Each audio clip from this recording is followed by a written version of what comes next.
a new chapter that is units and measurements.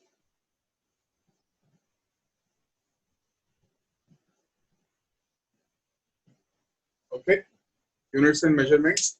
तो सबसे पहली बात ये आती है कि स्टार्टिंग में चैप्टर ये क्यों डाला एनसीईआरटी वालों ने एंड व्हाई बहुत इनिशियल चैप्टर्स में से है, बिकॉज ऑलवेज रिमेंबर जब भी हम केमिस्ट्री में हो या फिजिक्स में हो wherever there are practical subjects इनमें प्रैक्टिकल्स होते हैं ना, जब भी कोई एक्सपेरिमेंट या प्रैक्टिकल आप करने जा रहे हो तो उसके अंदर एक बहुत मस्ट चीज है जो पता हमको होनी चाहिए एंड दैट इज कि मेजरमेंट कैसे करेंगे, है ना। बिना मेजरमेंट के तो कोई चीज हो नहीं सकती, बिना मेजरमेंट कोई एक्सपेरिमेंट नहीं हो सकता। There has to be measurements and observations, physical observation and measurement. तो मेजरमेंट करने के लिए what are the tools that are required, सबसे मस्ट टूल्स क्या है, क्या किसकी जरूरत पड़ेगी हमको मेजर करने के लिए, what are the things you require for making a perfect measurement. तो what is required for making a measurement? Anyone? The scale. Scale. Scale means scale. क्या example इसकी बात कर रहे हो? तो जैसे एक्सेस वगैरह के ग्राफ्स। ओके, वो तो रिप्रेजेंटेशन हो गया ना। मेजरमेंट करने के लिए, मेजर करना है तुमको किसी क्वांटिटी को, तब क्या जरूरत है? The unit. हाँ, so you require a unit and one more thing, और क्या required है? Plus you require an instrument. Okay, दो चीजें require है ना, एक तो unit required है और दूसरा instrument required है। जिस इंस्ट्रूमेंट का यूज करके you will measure the things. Okay, now अब मेजरमेंट करने के लिए दो मेथड्स हैं मेजरमेंट करने के लिए, दैट इज डायरेक्ट मेथड, एक हमारा डायरेक्ट मेथड होता है और एक होता है इनडायरेक्ट मेथड। ठीक है, दो तरह के मेथड्स होते हैं मेजरमेंट करने के लिए, एक डायरेक्ट मेथड और एक इनडायरेक्ट मेथड। नाउ कब डायरेक्ट मेथड यूज होगा, कब इनडायरेक्ट मेथड यूज होगा, इसका बड़ा सिंपल सा एग्जांपल देखते हैं। अगर मैं उनको बोलता हूँ you have to measure the width of your house, तुम्हारा घर की जो चौड़ाई है, जो width है वो कितनी है, तो can you measure with a metre scale ना, कर सकते हैं? Yes sir. ओके, अब मैं उनको बोलता हूँ कि measure the distance of moon from earth, तो उसको स्केल लेके कर सकते हैं क्या? No sir. नॉट पॉसिबल, है ना। तो ये मतलब कि ऐसा होगा कि कुछ चीजें हैं जो हम डायरेक्टली इंस्ट्रूमेंट लेके और डायरेक्ट कंपैरिजन से मेजर कर सकते हैं, that is the direct method of measurement. Indirect method of measurement हमारा क्या होता है, जहां पर हम डायरेक्टली उसको कंपेयर किसी इंस्ट्रूमेंट से नहीं कर सकते। At that place what we will do is, वहां पर हमको इनडायरेक्ट मेथड यूज करने पड़ते हैं। और इनडायरेक्ट मेथड किस चीज के लिए यूज होंगे, तो इनडायरेक्ट मेथड एक तो हमने देखा they can be used for measuring very large distances, like distance between earth and moon, distance between earth and sun, the diameter of a planet, diameter of a star, whatever the thing is, ये हमारा large measurement के लिए कुछ चीजें use होंगी। और दूसरा एक मेथड होता है, दैट इज दूसरा एक तरीका, दूसरा जो यूज होगा, that is for very small distances, like diameter of a molecule, या बहुत छोटे डिस्टेंसेस होते हैं, दूसरा हम उसके लिए यूज करेंगे, राइट। सबसे पहले चीज जो इस चैप्टर के अंदर हम चल रहे हैं, दैट इज ये मेजर करने के लिए हमको किसकी जरूरत है, we require unit and we require instrument, and there can be two methods. एक मेथड डायरेक्ट मेथड हो सकता है, that is by direct comparison of the unit with the whole quantity, and दूसरा तरीका हमारा हो सकता है indirect method, which will be for very large distances और फिर very small distances, दोनों के लिए। अंडरस्टूड? तो अभी लिखना कुछ नहीं, जो समझो इसको। तो सवाल ये आता है, ये लगातार इंटरेक्शन करते रहना, भी जिसको जो मालूम हो इसके बारे में सब लोग डिस्कस करेंगे। Okay, so can you tell me unit क्या होता है, what do you mean by unit?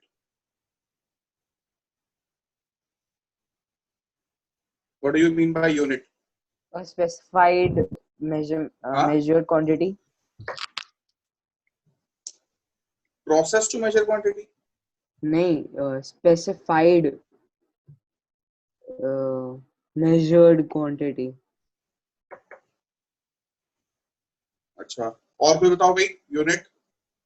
Sir एक स्टैंडर्ड जो कि प्लेस टू प्लेस वेरी नहीं करता। Okay, anyone else? और कोई? और कोई? देखो, यूनिट एक क्या होता स्टैंडर्ड है? क्वांटिटी। यूनिट पहली बात, हाँ देखो, मतलब होता ये है कि किसी भी क्वांटिटी की, जिस क्वांटिटी की हमको यूनिट चाहिए, suppose we require the unit of length, तो unit of length is metre, right? तो इसका मतलब क्या है कि जो भी फिजिकल क्वांटिटी का हमको यूनिट चाहिए, that unit will be a measurement of the same quantity, जिसको हमने स्टैंडर्ड माना हुआ है। स्टैंडर्ड माना मतलब क्या है? Suppose I want to measure the length, the height of this board, ठीक है? हम डेली लाइफ में भी बहुत सारे यूनिट्स को बनाते हैं। तो एक तरीका क्या हो सकता है कि एक तो मेरे पास अगर यहाँ पर मीटर स्केल हो या कुछ स्केल से मैं इसको मेजर कर सकता हूँ, ठीक है? दूसरा तरीका मेरे पास क्या हो सकता है कि मेरे पास अगर कोई इंस्ट्रूमेंट नहीं है, suppose I have this marker only, तो मैं क्या करूँगा, यहाँ पे मार्कर रखा एंड इसको ऐसे करते हुए लाइक दिस एंड कंपेयर करते हुए ले आओ। तो कंपेयर करते हुए हम इसको लाएंगे, सपोज मैंने जो हाइट मेजर करी, it is equal to 8 marker. तो हमने क्या बोला कि I am considering the length of this marker to be 1। तो इस लेंथ को, जो भी ये लेंथ मीटर सेंटीमीटर जो भी लेंथ रही हो, this physical length I am considering this as 1, और फिर इसके कंपैरिजन में मैं बाकी लेंथ को मेजर कर रहा हूँ, है ना? कभी कभी हम मेजर करते हैं length by this also, palm spread बोलते हैं ना, ऐसे करके मेजर करते हैं, मेजर बाय दिस, तो दिस इज पाम स्प्रेड। तो ये भी हम यूज करते हैं एज अ यूनिट। तो यूनिट जो है दैट इज सिंपली मतलब कि एक ऐसी क्वांटिटी जिसको हमने मान लिया है कि ये 1 है, और उसके कंपैरिजन में हम बाकी चीजों को मेजर करेंगे कि उसके मल्टीप्लीकेशंस में बाकी चीजें क्या है। अंडरस्टूड? बिल्कुल understood everyone? Yes sir. Okay, तो यूनिट जरा लिखोगे, तो यूनिट लिखना है, unit is a standard measurement of a physical quantity. Unit is a standard measurement of a physical quantity. Standard measurement of a physical quantity in respect of which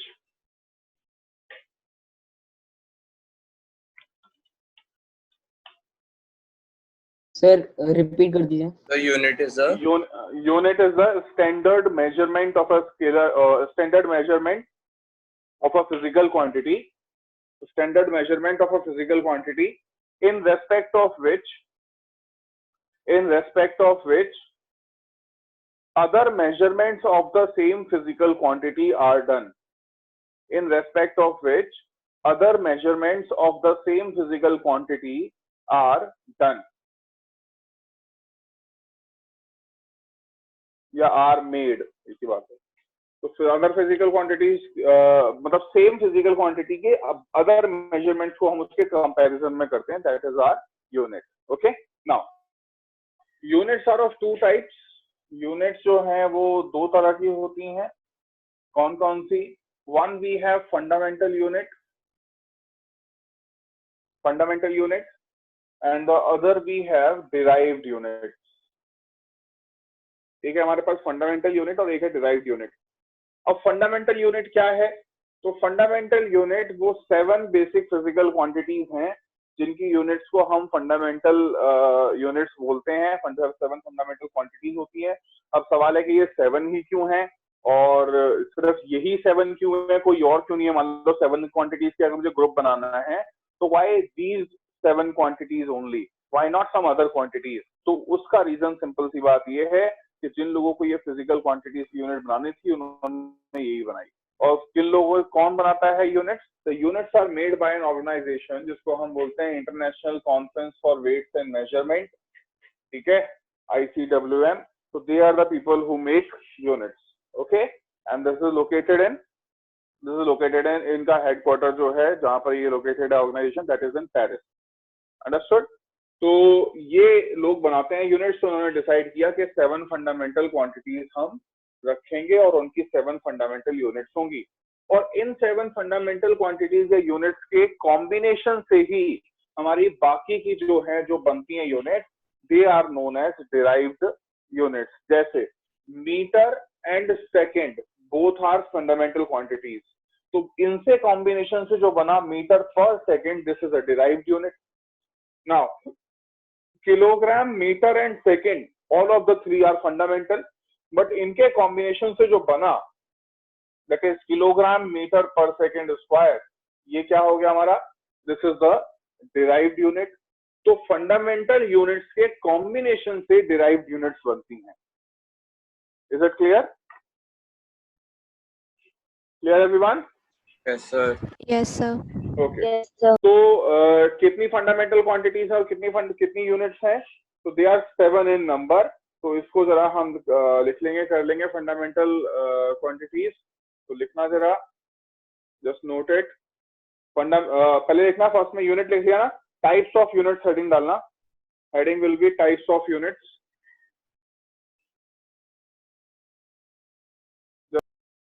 Out of a large number of physical quantities which exist in nature, there are only few quantities. There are only few quantities. So 7 ही लिखना। There are only few quantities which are independent. There are only few quantities which are independent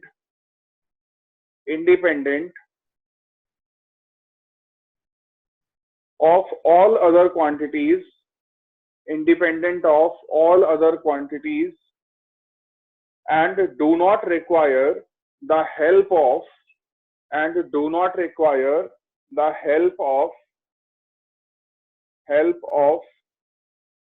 any other physical quantity, for their definition,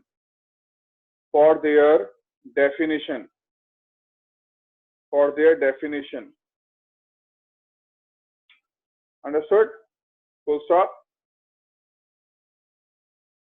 These quantities are called fundamental physical quantities and their units are called fundamental units.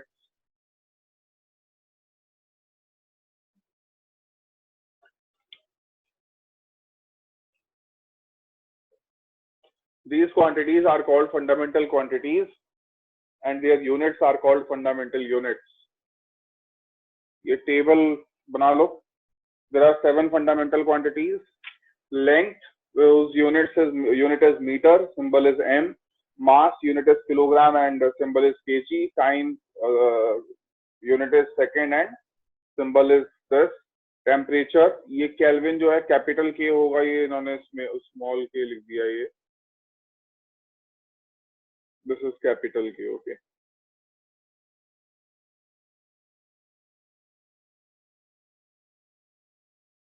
ये capital के करना है.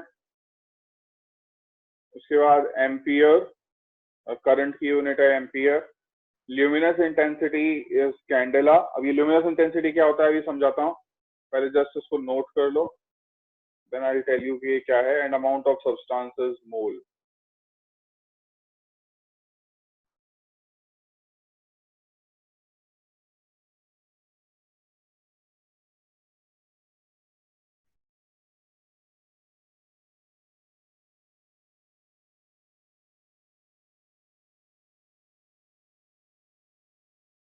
तो बाकी सारी fundamental quantities तो आपको पता ही होगी. लेंथ, मीटर, टाइम, लेंथ, मास, टाइम, इलेक्ट्रिक करंट और अमाउंट ऑफ सब्सटेंस, मोल, ये सब तो आई थिंक पता ही होगा.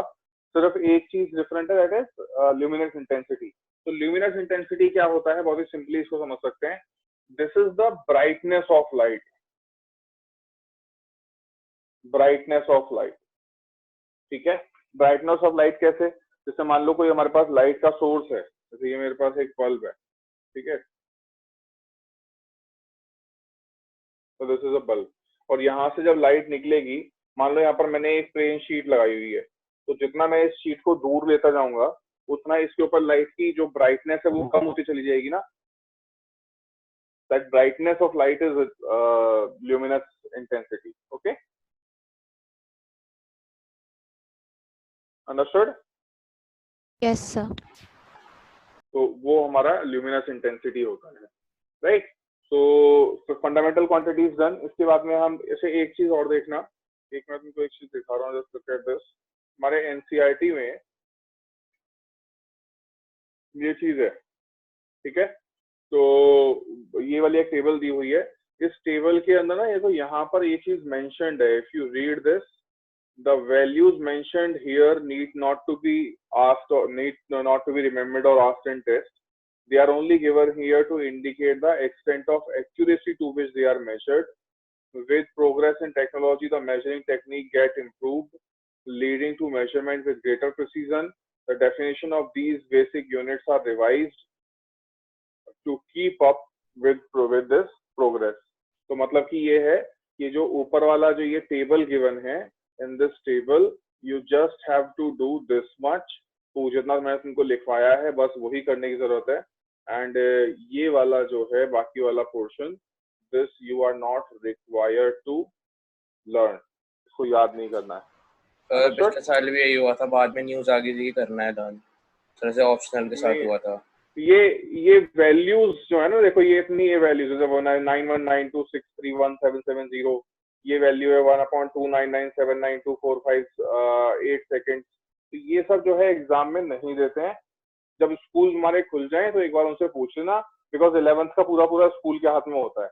तो इफ दे विल गिव तो वी विल डू, बता देना मुझे, मैं करवा दूंगा, उसमें कोई दिक्कत नहीं है। आई विल टेल यू, ये पूरा एक्सप्लेन कर दूंगा कि ये कैसे कैसे कौन सी डेफिनेशन का क्या मतलब है, ये नंबर्स का क्या मतलब है।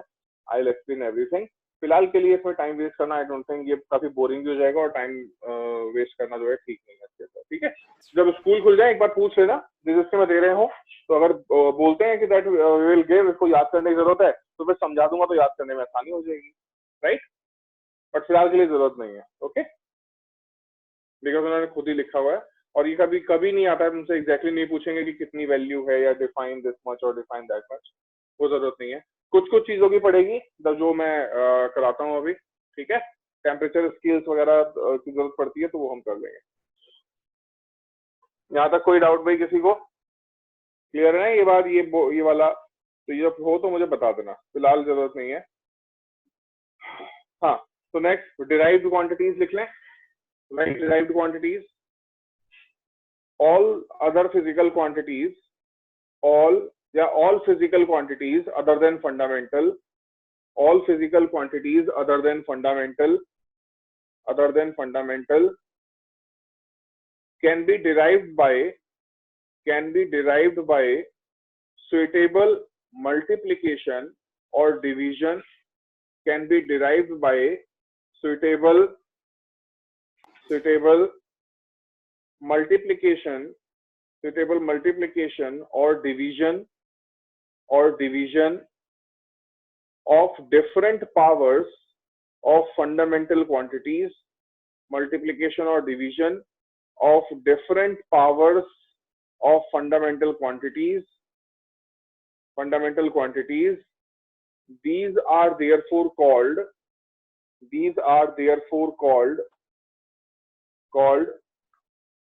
derived quantities, and their units are called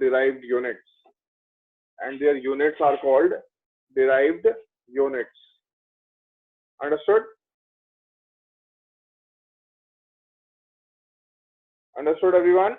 derived का क्या मतलब है? तो वही वाली बात है, कह रहे डिफरेंट पावर्स इंक्लूड, जैसे मीटर पर सेकंड में सेकंड की पावर -1 हो गई, kilogram metre per second square के अंदर इसकी पावर 1, इसकी 1, इसकी -2 हो गई। तो कह रहा है कि डिफरेंट पावर्स को लेकर के उनके मल्टीप्लिकेशन या डिवीजन के हम जब इंक्लूड करते हैं तो वो डिराइव्ड क्वांटिटीज बन जाती हैं, और उनकी यूनिट्स जो है वो डिराइव्ड यूनिट्स बन जाती हैं। Clear everyone? सर ये एक और बार रिपीट Yes, कर दो sir. डेफिनेशन लिखो। तो all the physical quantities other than fundamental quantities,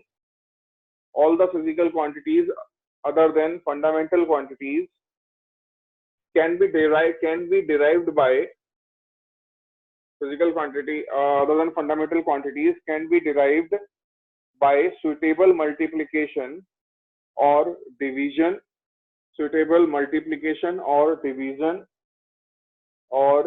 division, okay, of different powers of fundamental quantities.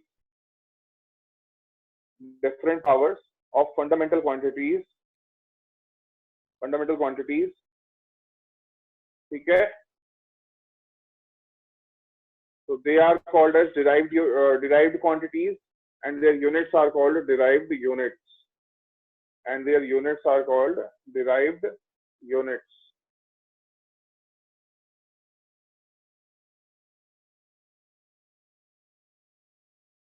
Okay, done everyone?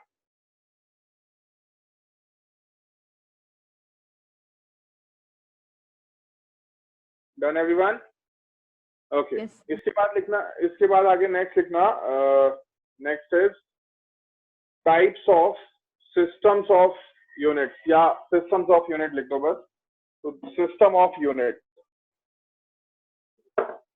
System of unit,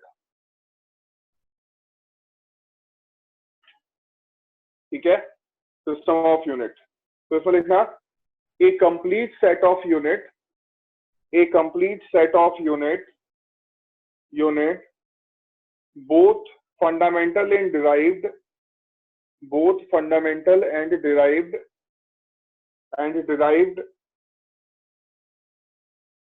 both fundamental and derived। Sir, please repeat. और हाँ मैं बोल रहा हूँ कि a complete set of units, a complete set of units, complete set of units both fundamental and derived, both fundamental and derived, fundamental and derived, okay, derived for all kinds of physical quantities, for all kinds of physical quantities, all kinds of physical quantities, physical quantities is called system of units, is called system of units, ठीक है। इसका एक example देखते हैं कि system of units होता क्या है। जो हम यहाँ पर अपने कंट्री में मास को मेजर करते हैं, वो किस यूनिट में करते हैं मास को? kg, किलोग्राम ना, हाँ, तो किलोग्राम के अंदर करते हैं, राइट। और लेंथ को किसके टर्म में करते हैं? मीटर में करते हैं। वहीं अगर आप देखोगे कि ब्रिटिश और मतलब कुछ यूरोपियन कंट्रीज हैं, जैसे ब्रिटिश में हो गया और अमेरिकन में हो गया, वो वेट को किसमें मेजर करते हैं? मास को। They mostly measure it in pounds, है ना। तो they measure mass in pounds and they measure length in feet. तो दो तरह के सिस्टम ये हमारे पास हो गए। ये देखो, MKS का मतलब है, MKS का मतलब है metre, metre kilogram, kilogram second, okay. CGS का मतलब है सेंटीमीटर ग्राम सेकंड, और FPS का मतलब है फुट पाउंड सेकंड। तो this is a representation of system of unit के अलग अलग जो है अलग अलग सिस्टम को यूज कर रहे हैं।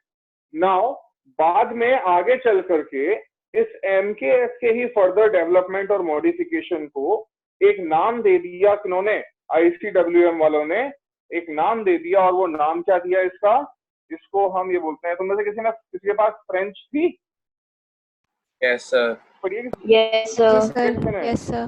ओके ओके, तो ये जो है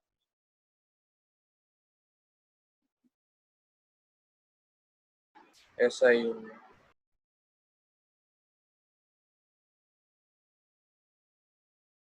पढ़ना है, इसको कैसे पढ़ोगे फ्रेंच में? Sir, SI unit, international of units, international system of units. International system of unit तो है, मैं कह रहा हूँ फ्रेंच में कैसे पढ़ोगे इसको एज इट इज? वो नहीं आता। फ्रेंच तो पढ़ी है, फ्रेंच एक्सेंट नहीं आता, कैसे पढ़ेंगे इसको? चलो जो भी है, पता नहीं, मुझे भी नहीं आता, जरूरत भी नहीं है। तो ये S और ये हो गया I, and that is unit.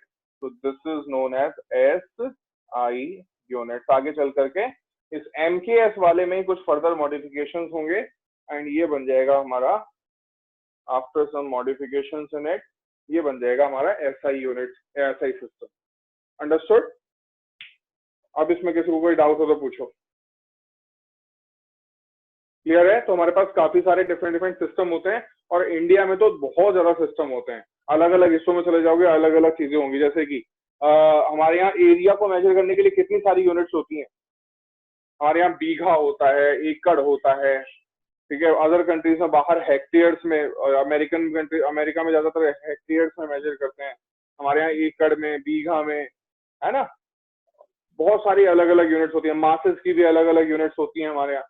जैसे कि एक सुना होगा 40 किलो का होता है, एक मन बोलते हैं उसको, ठीक है। 40 kg एक 100 kg एक टन होता है, 40 किलो का एक मन बोलते हैं। तो मतलब बहुत सारी यूनिट्स होती हैं।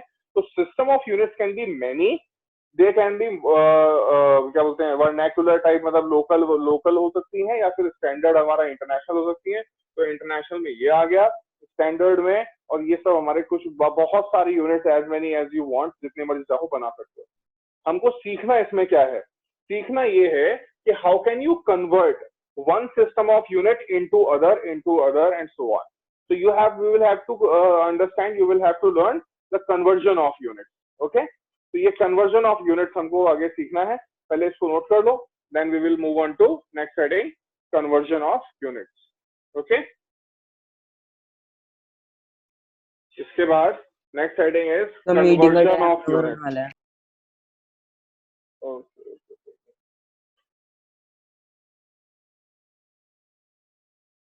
कन्वर्जन ऑफ यूनिट हेडिंग डाल दो, एंड हो जाएगा, कर लेंगे रील पर।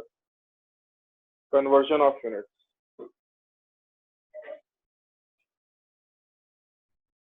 तो कन्वर्जन ऑफ यूनिट्स जो है, from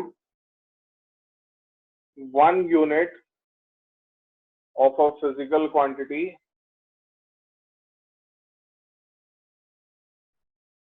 to other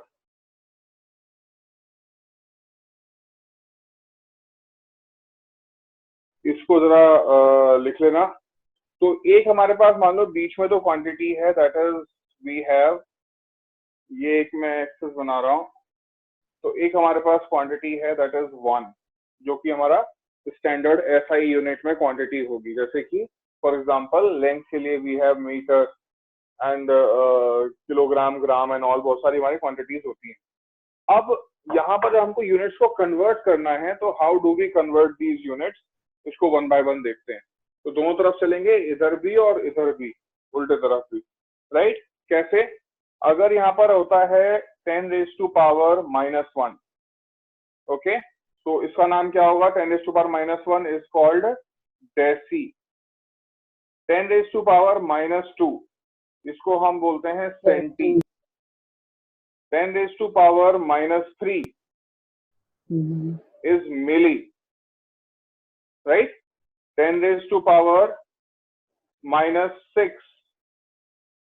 is micro, represented by symbol this, micro। दिख रहा है बोर्ड पे? क्लियर दिख रहा है? Yes sir. Yes, sir. थोड़ा बड़ा बड़ा लिखा हो तो बता देना, ठीक है।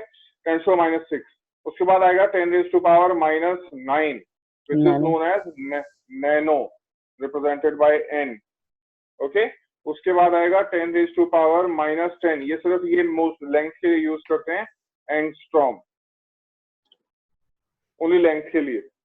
उसके बाद आएगा 10⁻⁻12,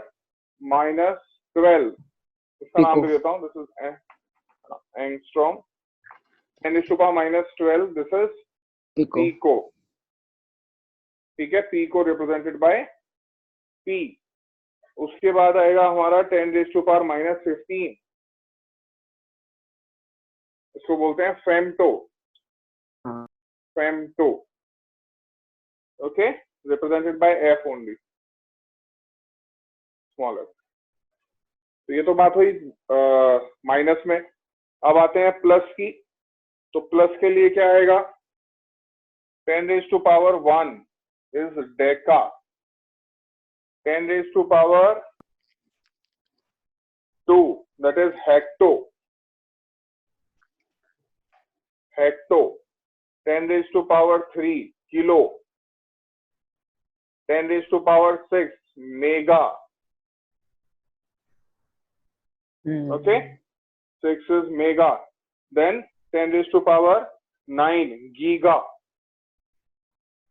10 raised to power 9, that is giga. 10 raised to power 12, that is tera. Tera. 10 raised to power 15, peta. बस इतना बहुत है. ठीक है.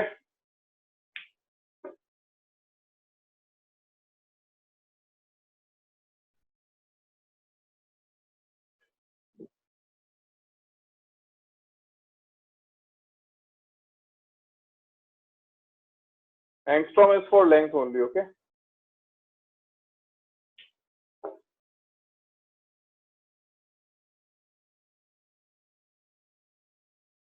ये हो जाए तो बताना. इसके बाद फिर हम एक मेथड यूज करते हैं फॉर कन्वर्जन ऑफ यूनिट्स. तो वो देखें, एक मेथड तो होता है बाय यूजिंग डायमेंशन एनालिसिस. ठीक है, पर डायमेंशन एनालिसिस जो है वो उतना अच्छा मेथड नहीं है जितना अच्छा मेथड तुम्हारे लिए रहेगा जो मेथड मैं बताने जा रहा हूँ. तो ये मेथड देखना. एक हमें इसको अंदर फॉर्मूला सिंपल सी याद रखनी, that is x1 n1 is equals to x2 n2. अब इसका यूज करके ना बहुत सारे फिजिकल क्वांटिटीज को हम यूनिट कन्वर्ट कर सकते हैं from any one system to other system. कैसे करेंगे? तो this is the magnitude of quantity 1 and this is the unit of quantity 1. This is magnitude of another quantity and this is unit of another quantity. जैसे एक बहुत simple सा तरीका हम use करके देखते हैं कि अगर हमको मान लो कन्वर्ट करना है, you have to convert 720 kilometre per hour into metre per second की ये क्या होगा. तो सबसे आसान वाली चीज तुम लोगों ने डायरेक्टली याद भी कर रखा होगा, 5/80 से मल्टीप्लाई करते हैं, है ना. बट वो आया कैसे उसका इफेक्टिवली जरा हम देखते हैं मेथड क्या होगा. This is our x1, this is our n1, this is x2 and this is n2, right? तो जरा अगर हम इसको लिखें तो ये किस तरह से आएगा. It is 720 into 1 kilometre. ये किलोमीटर पर आवर का मतलब क्या है? 720 into 1 kilometre divided by 1 hour. ये तो हुआ इज इक्वल्स टू. अब x2 ये है, x2 हमको निकालना है, वो तो मालूम नहीं, into 1 meter divided by 1 second. Up, this is your choice if you want to convert kilometer into meter or you want to convert meter into kilometer. This is totally up to you. इसीलिए ये method मुझे अच्छा लगता है क्योंकि हम किसी को भी किसी में भी कन्वर्ट कर सकते हैं. बेटर ये रहेगा कि you convert a larger quantity into a smaller quantity. फायदा क्या होगा, उससे डेसिमल वगैरह नहीं आता है ना. तो इसमें कन्वर्ट कर लेंगे तो इधर 720 into 1 किलोमीटर कन्वर्ट करो 1000 metre divided by 1 hour is 3600 second is equals to x2 into 1 metre divided by 1 second. Okay, तो देखो ये मीटर से मीटर कैंसिल हो गया ना, सेकंड से सेकंड कैंसिल हो गया. तो हमारे पास x2 कितना आ गया भाई? x2 कितना, यहाँ पे सॉल्व कर लेते हैं. 2 0 से ये 2 0 हो गए, 36 से ये गया 20. तो we have 2000 metre per second is the answer. मतलब x2 की वैल्यू जो है वो इतनी आ गई. तो हम 200 आएगा. एक मिनट, हाँ सर 200. राइट 200 आ गया x2. तो हम बोल सकते हैं कि this is equals to 200 metre per second. Understood? तो इसको पहले बिल्कुल ऐसे ही स्टेप बाय स्टेप नोट करो, देन फिर और मोर कॉम्प्लिकेटेड फिजिकल क्वांटिटीज को कन्वर्ट करते हैं. चलिए ये करो, देखो जरा करते हैं. तो इट विल बी 129600. हाँ, ये हमारा x1 हो गया, ये हो गया n1, ये वाली क्वांटिटी हो गई x2 और ये हो गया हमारा n2. ओके, तो this is 10 into 1 metre divided by 1 second whole square is equals to x2 into 1 kilometre divided by 1 hour whole square, है ना. ये चीज है. अब यहाँ पर हम देखें तो ये हो गया 10 into 1 metre divided by 1 second square is equals to x2 into 1 kilometre is 1000 metre divided by 3600 seconds का होल स्क्वायर. तो ये सॉल्व कर लेंगे तो ये आ जाएगा 10 into metre upon second square is equals to to into 1000 3600 का वो क्या है square 1296 296 and 40.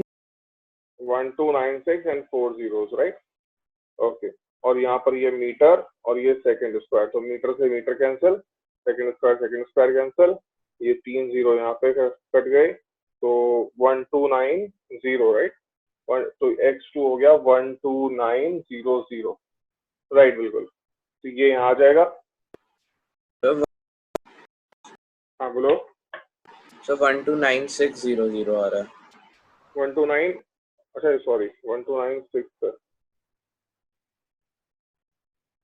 129600। Yes sir.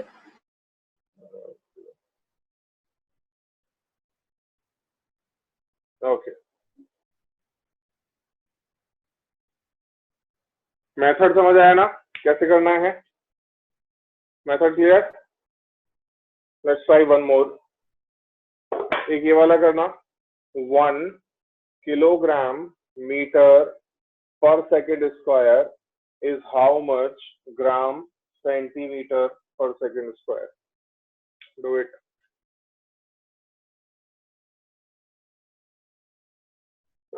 Convert करो।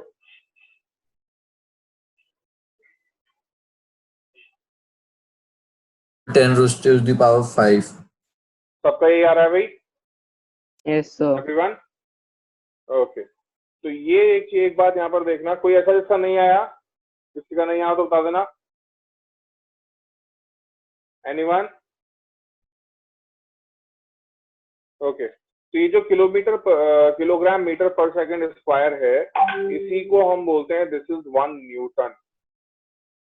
ओके, और ये जो gram centimetre per second square है, this is known as dyne. So what we have is कि 1 Newton is equals to 10 raised to power 5 dyne. Understood? Now try this one. 1 kilogram meter square per second square is how much gram centimeter square per second square? बताओ जरा करके।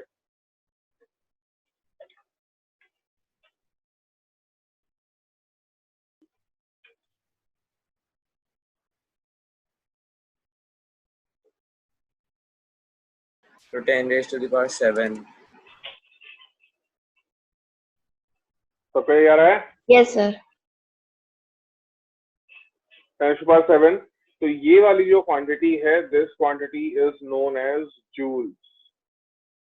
Joule, and this quantity is a CGS unit, इसको हम बोलते हैं अर्ज, ERG। तो what we can say is कि 1 joule is equals to 1 joule is equals to 10 raised to power 7 hours। Understood? Clear है ये? Yes, sir. Okay,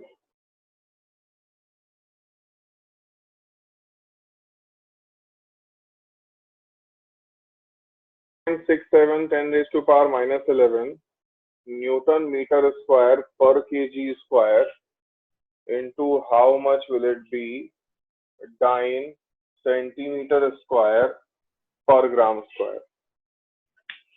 sir dyne और न्यूटन का वो बता दो। ये रहा ना, सामने तो लिखा है, सामने लिखा है 1 Newton is 10 raised to power 5 dyne।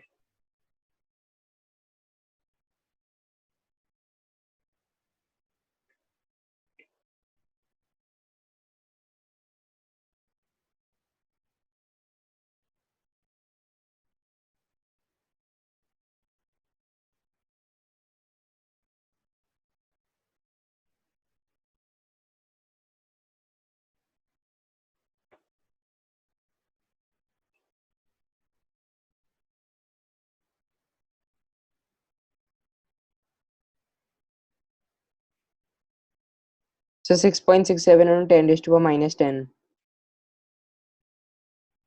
और देखें किसी का आए तो बताना। Sir 6.67 into 10 raised to the power minus 8 आ रहा है मेरा. So 6.67 into 10 raised to the power 4. तीनों के तीन आंसर आ रहे हैं, अलग अलग आ रहा है. और देखें किसी का आए तो फिर बताता हूँ.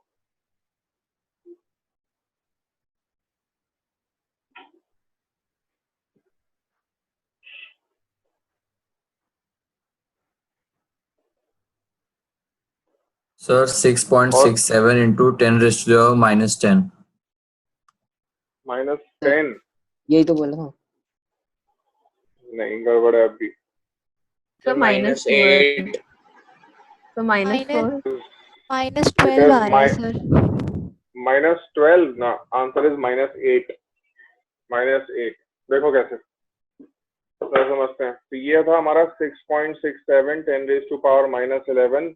अब ये इसको मैं ऐसे लिख लूंगा 1 न्यूटन, ठीक है ना, into 1 metre square divided by kilogram square. Kilogram -2 है तो नीचे आ जाएगा, इज इक्वल्स टू. अब ये जो था कितना हमारा x2 है ना, तो x2 is 9 centimetre square divided bye gram square. Okay now तो 6.67 10 raised to power -11. 1 Newton is what? 10 raised to power 5 9.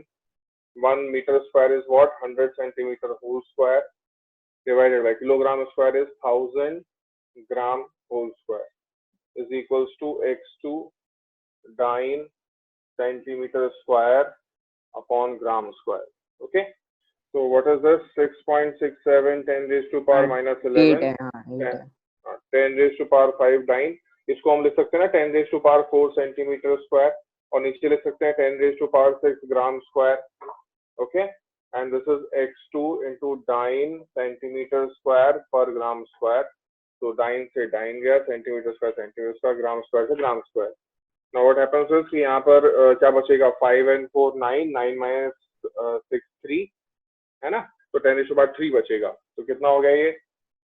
10 raised to power 3 यहाँ आ जाएगा, तो ये हो गया ना हमारे पास 6.67 10 raised to power -8. Okay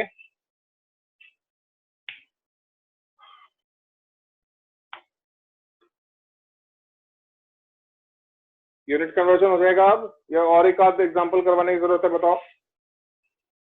sir हाँ बोलो. सर हमारे स्कूल में सर कुछ MLT करके करवाया है ये सारा कुछ.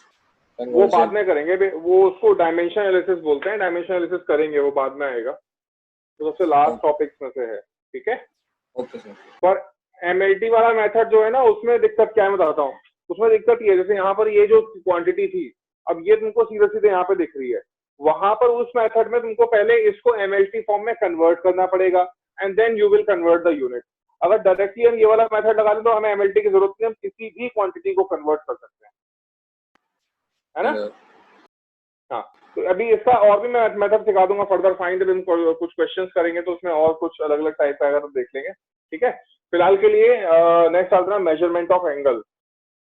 Measurement of angles. ओके, तो एंगल जो होते हैं हमारे पास, दो तरह के एंगल होते हैं. We have two types of angles.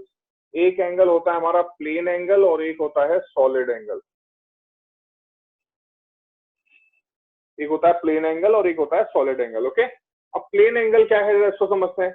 तो प्लेन एंगल इज मतलब कि जिसको हम 2 डायमेंशन में अपनी नोटबुक पे बना सकते हैं, जो कि एक ही प्लेन के अंदर लाई करता है. That is a part of a circle, तो वो हमारा प्लेन एंगल हो गया. Solid angle is a part of a sphere, 3 dimensional होता है. तो पहले प्लेन एंगल देखते हैं. प्लेन एंगल में क्या है, जैसे ये हमारा सिंपल जो ये एंगल होता है, this is our plane angle, part of a circle. तो दिस इज थीटा. अंडरस्टूड. अब ये जो है थीटा, इसका फॉर्मूला क्या होगा? तो थीटा का फॉर्मूला जो हमारा होता है, that is this is known as arc length. इसको हम बोलते हैं arc length, right. This is arc length and this is what, this is the radius. Understood. तो आर्क लेंथ अपॉन रेडियस. तो यहां पर जो हमारा प्लेन एंगल है, प्लेन एंगल थीटा, वो फॉर्मूला क्या हो जाएगा? It is arc length upon radius. अब देखो, आर्क लेंथ भी एक लेंथ है और रेडियस भी एक लेंथ है, तो मीटर, अगर मान लो arc length is in terms of metre और ये भी मीटर के टर्म्स में, तो मीटर मीटर कैंसिल हो जाएगा। तो this is a unitless sorry dimensionless quantity, not unitless, मतलब इसके अंदर कुछ भी यहाँ पर डायमेंशनली कोई इसका फिजिकल क्वांटिटी कोई बचती नहीं है, लेंथ बचा ना मास बचा ना टाइम बचा, कुछ ऐसी फिजिकल क्वांटिटी नहीं बची, उसको बोलते हैं डायमेंशनलेस क्वांटिटी। लेकिन यूनिटलेस नहीं है, इसकी यूनिट होती है। एंड यूनिट क्या है, तो प्लेन एंगल हमारे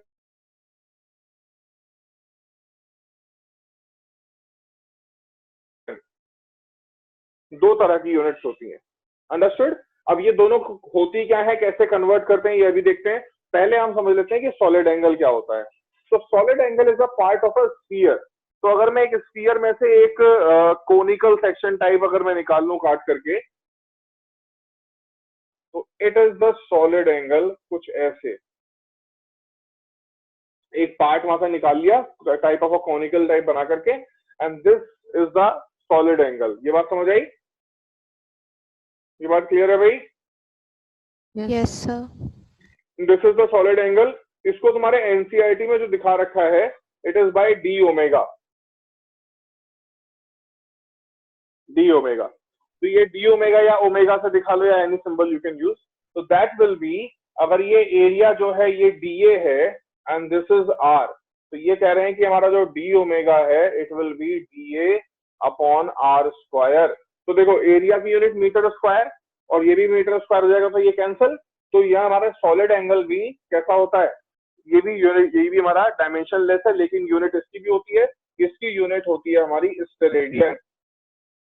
स्टेरेडियन ये ज्यादा यूज करने को नहीं मिलेगा तुमको, मतलब कहीं आगे ना 11th में ना 12th में ज्यादा कोई यूजेस इसके नहीं दिखने वाले हैं, पर हमको इसका मेन यूज है। तो पहले प्लेन एंगल लिखेंगे, ये चीज लिखो, उसके बाद फिर मैं तुमको यूनिट कन्वर्जन सिखाता हूँ। ये पूरा पूरा नोट कर लो, फिर डिग्री और इसके रेडियन के कन्वर्जन बताता हूँ कैसे होते हैं। सर अगर डायमेंशन नहीं है तो यूनिट कैसे है? यूनिट तो हमने उस रेशियो का नाम दे दिया है कि इस रेशियो का नाम ये है। कोई फिजिकल क्वांटिटी नहीं बच रही है, इसका मतलब लेंथ, मास, टाइम, करंट और ये सब जो डायमेंशंस होती हैं इनमें से कुछ नहीं बच रहा, बट हमने रेशियो को एक नाम दे दिया। तो 180 degree is equal to pi radian. 180 degree is equals to pi radian. And ये क्या है, वन, और पाई रेडियन का मतलब क्या है, पाई इज हियर 3.14 ओनली, और ज्यादा कुछ नहीं है, इज इक्वल्स टू दिस। तो 180 degree is equals to 3.14 radian. Okay, also ये जो हमारे पास डिग्री है, इस डिग्री को फर्दर हम कुछ पार्ट्स में ब्रेक कर सकते हैं। तो कैसे कैसे ब्रेक करेंगे, 1 degree is equals to 60 minutes and 1 minute is equals to 60 seconds। मतलब 1 डिग्री के 60 पार्ट्स और फिर उसमें से भी एक का 60 पार्ट हम कर सकते हैं। तो ये this is what 1 degree is equals to 60 minutes and 1 minute is equals to 60 degree, sorry 60 seconds। 1 minute is equals to 60 seconds। Okay, तो इनकी डिफरेंट डिफरेंट वैल्यूज हैं, हम निकालें।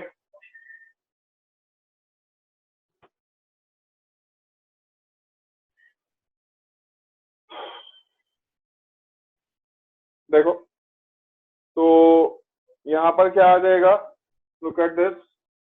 तो अगर हमको कन्वर्ट करना है 1 डिग्री इंटू रेडियन, तो what will be 1 degree? 1 degree is equals to 3.14 divided by 180 radian, right, जितना भी आएगा।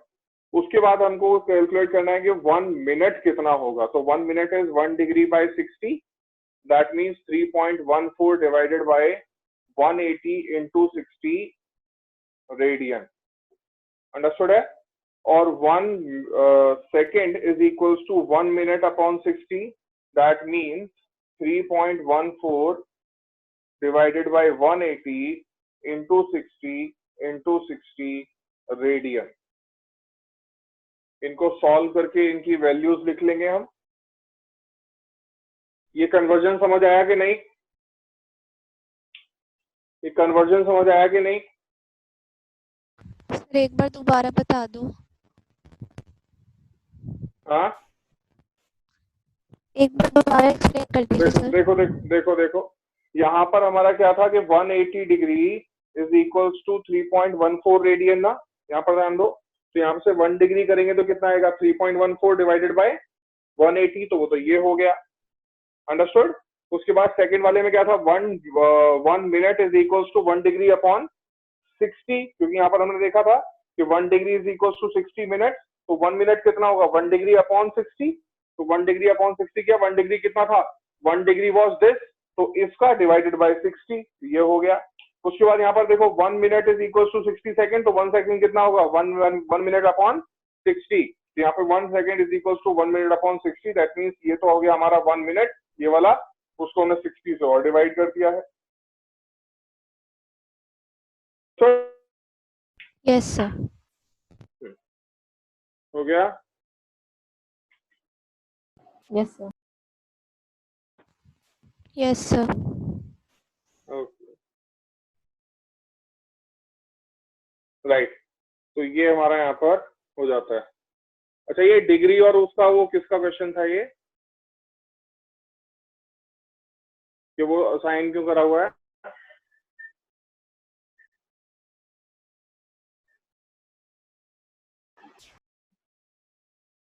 वो किसका क्वेश्चन था कि इसको डायमेंशन नहीं है तब भी यूनिट क्यों असाइन करी हुई है?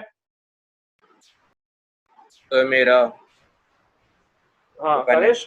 एक्चुअली देखो, एक्चुअली ये है, मतलब अभी वो मैं इसी को देख रहा था कि इसका रीजन क्या है। तो इट इज गिवन कि ये बहुत एंशियंट टाइम से, ये डिग्री वाला सिस्टम तो बहुत एंशियंट टाइम से ही यूज होता था, तो इसका कोई proper particular reason, scientific reason इसका नहीं है। तो क्योंकि पहले से यूज हो रहा था तो इसको जो ICW में उसने भी अडॉप्ट किया, but with a converted unit, जब ट्रिग्नोमेट्री के अंदर इसका यूज होने लगा।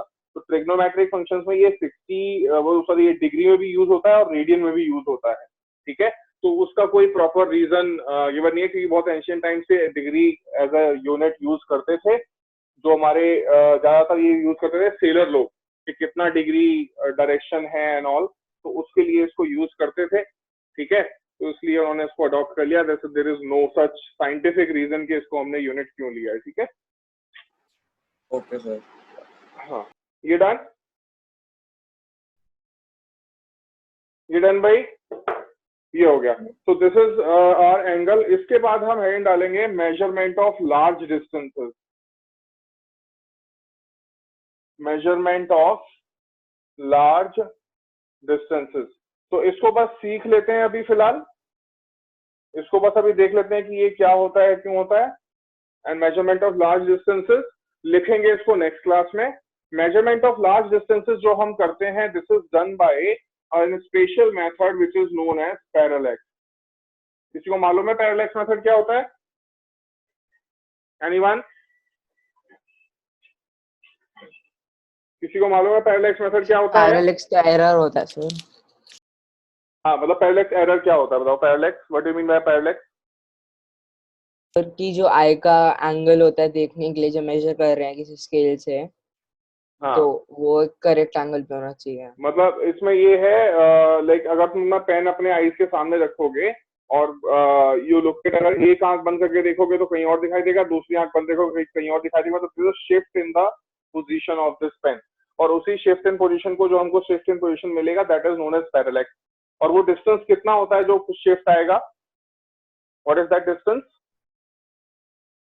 That distance is exactly equal to the distance in between your eyes.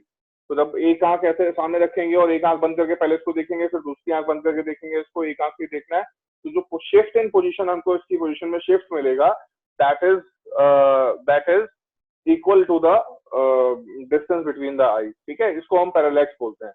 तो पैरालैक्स मेथड एक है, इसको यूज करके हम मेजर करते हैं डिस्टेंट ऑब्जेक्ट का डिस्टेंस, कि वो अर्थ से डिस्टेंस कितना है, और दूसरा हम इसमें मेजर करते हैं कि उनका डायमीटर कितना है, ओके। इससे मीटिंग एंड होने वाली है। 1 मिनट जरा वापस रिज्वाइन करना, 2 मिनट में फिर एंड कर दूंगा इसको। मैं अभी एंड कर रहा हूँ, दोबारा ज्वाइन करना सब लोग, ठीक है।